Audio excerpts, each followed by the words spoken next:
اعوذ باللہ من الشیطان الرجیم، بسم اللہ الرحمن الرحیم۔ ناظرین، سورج اور چاند گرہن کے بارے میں مختلف معاشروں میں مختلف رائے پائی جاتی ہیں۔ کہیں تو سورج گرہن کا نظارہ کرنے کے لیے باقاعدہ طور پر پارٹیاں منعقد کی جاتی ہیں، تو کہیں اس دوران حاملہ خواتین کو کمروں میں بند کر دیا جاتا ہے اور انہیں چھری، کانٹے وغیرہ کے استعمال سے روک دیا جاتا ہے تاکہ بچے پیدائشی نقص سے پاک ہوں۔ رسول اللہ صلی اللہ علیہ وسلم کے زمانے میں جب سب سے پہلا سورج گرہن ہوا تو اتفاق سے اسی دن آپ صلی اللہ علیہ وسلم کے بیٹے ابراہیم کی وفات ہوئی تھی۔ لہٰذا لوگ کہنے لگے کہ سورج گرہن آپ صلی اللہ علیہ وسلم کے بیٹے کی وفات کی وجہ سے ہوا ہے۔ آپ صلی اللہ علیہ وسلم نے ان عقائد کو رد فرمایا۔ آپ صلی اللہ علیہ وسلم نے فرمایا، سورج اور چاند اللہ کی نشانیوں میں سے دو نشانیاں ہیں، ان کو گرہن کسی کی موت و حیات کی وجہ سے نہیں لگتا، چنانچہ جب تم انہیں اس حالت میں دیکھو تو اللہ تعالیٰ سے دعا کرو اور نماز پڑھو حتیٰ کہ سورج گرہن کھل جائے۔ صحیح بخاری ہی کی ایک اور حدیث میں یہ روایت ہے، آپ صلی اللہ علیہ وسلم نے فرمایا، چاند اور سورج کا گرہن آثار قدرت ہیں، کسی کے مرنے جینے یا کسی اور وجہ سے نمودار نہیں ہوتے، بلکہ اللہ اپنے بندوں کو عبرت دلانے کے لیے ظاہر فرماتا ہے۔ اگر تم ایسے آثار دیکھو تو جلد از جلد دعا، استغفار اور یاد الہی کی طرف رجوع کرو۔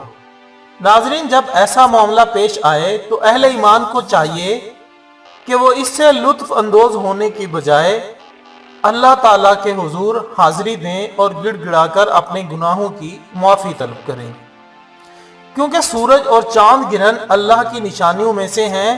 ان کے ذریعے اللہ تعالیٰ اپنی مخلوق کو ڈراتا ہے اور ان کے ذہنوں میں قیامت کا منظر پیش کرتا ہے، اور قیامت کے دن سورج لپیٹ دیا جائے گا اور ستارے توڑ دیے جائیں گے، سورج اور چاند جمع کر دیے جائیں گے، وہ دونوں بے نور ہو جائیں گے۔ سرور کائنات حضرت محمد صلی اللہ علیہ وسلم کا سورج اور چاند کے گھنائے جانے پر عالم یہ تھا کہ آپ صلی اللہ علیہ وسلم گھبرا اٹھتے اور نماز پڑھتے۔ ناظرین، سائنس ہمیں بتاتی ہے کہ 1400 سال پہلے بتائے گئے تمام مظاہر رونما کیسے ہوتے ہیں۔ سائنس کے مطابق زمین اور چاند دونوں تاریک کرے ہیں اور یہ سورج سے روشنی حاصل کرتے ہیں۔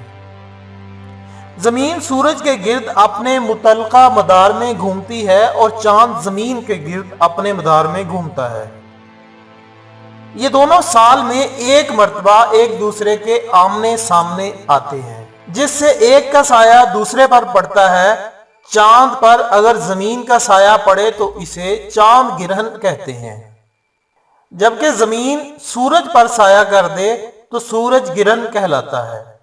یہ اکثر سایہ زمین کے گردش کے باعث کرہ زمین کے چاند اور سورج کے درمیان آ جانے کی وجہ سے پڑتا ہے اور چاند تاریک نظر آنے لگتا ہے۔ کبھی یہ سایہ مکمل طور پر پڑتا ہے اور مکمل چاند گرہن ہوتا ہے، اور جب یہ سایہ جزوی طور پر پڑے اور آدھا چاند یا آدھے سے کم تاریک ہو تو اسے جزوی چاند گرہن کہتے ہیں۔ ناظرین، اس کے ساتھ ہی اختتام ہوتا ہے آج کی ویڈیو کا۔ اپنا دوستوں، رشتہ داروں اور اپنے ارد گرد کا بہت خیال رکھیے گا۔ اللہ حافظ۔